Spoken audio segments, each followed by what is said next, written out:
Coach, if you could just kick us off with an opening statement, we'll get started. Thank you. Well, first of all, we're really pleased for the University of Alabama in terms of the way our players played today, the way they competed today. I think it was a first-class performance from start to finish. We asked the players to focus on taking advantage of their talent today and have enough poise to do it for 60 minutes in the game, regardless of what they had to overcome. And we wanted to define this team as winners. And I think this 10-win season probably defines this group as winners. There's lots of lessons to learn about this season in terms of maybe the 4 or 5 plays that could have been, that could have put us in a different place, maybe the same place we were last year. But I think there's a lot to learn about life relative to what we did accomplish and some of the things that we fell a little bit short on. But I was really pleased and proud of the way our team competed today, the way they played today, the way they executed. I thought dominating the line of scrimmage on both sides of the ball was the real key to it. They couldn't run it. We affected their quarterback. We ran it effectively and had time to make plays down the field passing, with Greg. So, you can't say enough about the way our players played. I think Michigan State's got a great team. They had a great season. They won 11 games. We had a tremendous amount of respect for their team. I think the heat was probably something that was beneficial to us. It was the reason that we went no huddle to try to wear their team down, and I think it did affect their defensive players. All right, we'll open it for Q&A at this time for either coach or the student athlete. Coach, there were a lot of questions this week about motivation and intensity, and I know that you and the other coaches talked about the fact that you felt like you had a really good week in practice. And you just touched on it a moment ago, but I wonder if you'd tell us what you think the difference was this week in preparation for this game. And do you think the second half of the Iron Bowl helped to motivate you guys? I think there were lessons learned in that game that we didn't finish the game. And I think one of the things that we wanted to do that defines you is how you finish. And, we didn't finish that game the way we wanted to finish it. And certainly wanted to finish the season the right way. It was the only opportunity that we had left, to define this team and show that we had the heart and had the kind of competitive character to finish. And I think the players really showed the kind of pride they have in performance by the way they played in the game today. And they could have sacked their bats, and they didn't. And I was proud of the way that they played, proud of the way they prepared. And just, really pleased with the overall team effort and what was accomplished on the field today. For Coach Saban, Courtney's up there next to you as the MVP. Just talk about the season he had, his performance today, and what you sort of see for Courtney now. Well, I always tell Courtney if he keeps getting bigger and bigger and bigger, he's going to play with his hand in the dirt all the time. You didn't like to hear that too much? But anyway, he did a great job today. I think pass rush is something that we improved on through the course of the year. I know he had 2 or 3 sacks in the Auburn game, and he had a couple sacks today. And we constantly had pressure on the quarterback and hit the quarterback. But, Courtney's become a much smarter player. He's a guy that didn't play standing up in high school and has become a better pass defender, makes a lot less mental errors, and is a very effective pass rusher for us. So he's been one of our outstanding players and is going to be one of the leaders of our team next year in terms of what he can do defensively. Coach, in the round where Julio scored, just wondering, was there any inspiration from the 4th down play to LSU, similar looking play? And for Greg, did you enjoy that block you were able to throw? I thought Julio set the block up pretty well, the way he dipped in and then went back out. That was a pretty classy move. But, the runner is always supposed to set up the blocks for the blocker. So the one time I could probably get credit for making a physical play, it's because Julio set it up. I'm surprised I didn't trip on myself or under on the edge. But I told him all week in practice, if I get a chance, I'm going to try to knock somebody over. And I debated briefly whether to cut him or go up top, and I figured he'd probably jump over me if I tried to cut him. So I think I just got lucky, but once again, Julio. I think the answer to the other part of your question, though, is, as coaches, sometimes you call it copycat. but we actually had a session the other day in practice where we ran every play, even though Michigan State didn't. That was some kind of a different play that we had not practiced that was effective against us. And the play that LSU ran against us was one of those plays. Because you figure the other team's going to look at what hurt you all year, and they may do some of those things. So, Coach, you got a chance to play a lot of backups. Which backups caught your eye today? The ones that missed the tackle on the touchdown run. No, it was great to get all those guys a chance to play, and it will certainly help their development, as players to have the opportunity to play. But, I don't have a real good feel that anybody played outstanding. As coaches, sometimes we're too much being the critic and only making the corrections when guys make errors rather than reinforcing the positive performance of what the players did. But I was really pleased with, the way AJ managed the game and had a chance to go in there and, we kind of ran the ball in the fourth quarter most of the time. And some of the defensive players up front got some great experience, and I thought they did pretty well. Courtney, to your left. The Michigan State players and staffs credited you guys for playing extremely inspired. Was this as well motivated a performance as you guys have had in a while? And for Coach also? Yes, sir, I think so. Coming into the game, Coach talked about, being inspired and just dominating the person in front of you. So, we came out with the mindset that we want to dominate and finish the game. I thought we played really inspired in the first half of the Auburn game, as well as a half of football as we probably played all year. We just didn't finish against a really good team. So I don't think that this team has ever not come out and played. In the games that we didn't do well, it was because we didn't finish. Every game that we lost, we got ahead of in the game. We got ahead in the game, and we didn't finish. And that was the big lesson about getting too satisfied with winning and looking at the scoreboard and, not trying to dominate the competition every play in the game like it has a history and a life of its own, which is human nature, that when you get ahead, you let up. When you have a good month, you don't work as hard the next month. It's life. It's the human condition. But when you're a great competitor, you got to challenge yourself every day to be as good as you can be, every day, every play. And that's a special thing. And when you get that, you got something special on your team. And even though I'm really proud of this team, that's probably the biggest difference between last year's team and this year's team, and something that we've matured and improved on throughout the course of the year. Coach, if you could talk about the level of wins that the seniors leave with, 36, the most in college football. Certainly that's going to be one of their biggest legacies at the University of Alabama. Well, I'm really proud of everyone who's contributed to that, but especially this senior class, a couple of fifth-year guys like Greg, who really bought into a totally different set of standards relative to our new staff coming in, and did a great job of buying in and being leaders, as well as this senior class is the guys that were the first recruiting class when we came to Alabama. And they came to Alabama when Alabama wasn't all that special.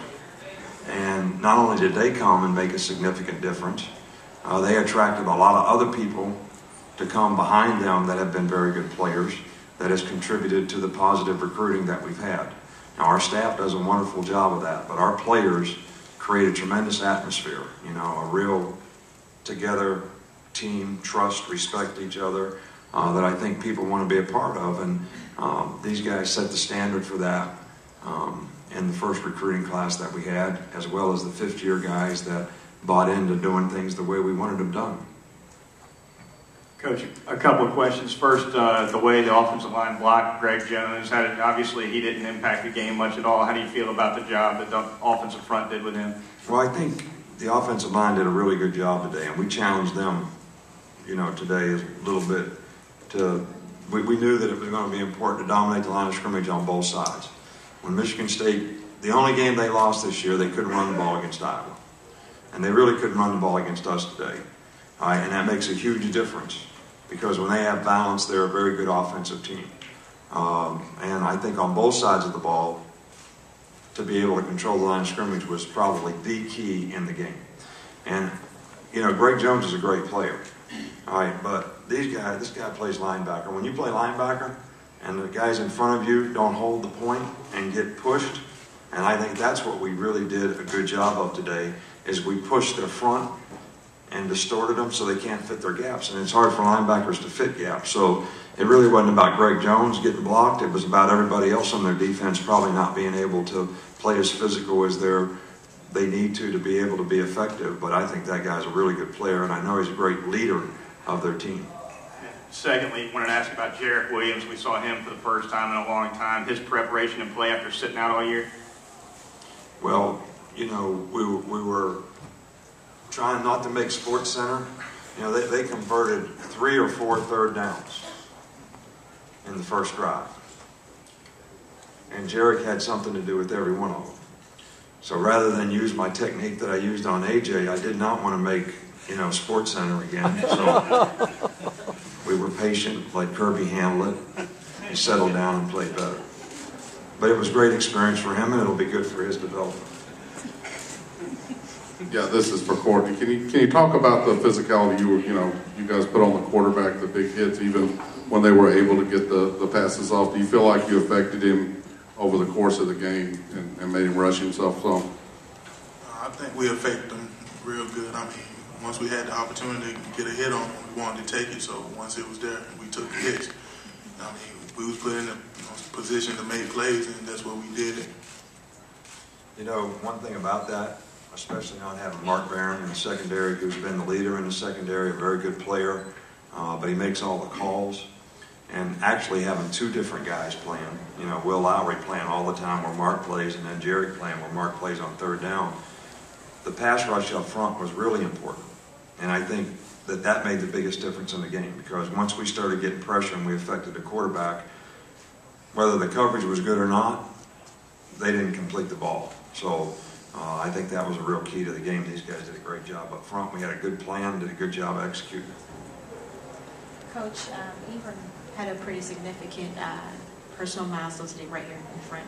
And I'm wondering if you could talk about what kind of intangibles do you see in him that make him a special player? Well, you know, Mark is about as great a competitor as you're ever going to be around. You know, I remember when Mark first came, he used to try to run over every defensive player, you know, and I used to get mad at him and say, you know, Mark, we're trying to thud off. We don't want to hurt the other guys, and we don't want them to hurt you. And he wanted to score a touchdown every time he got the ball.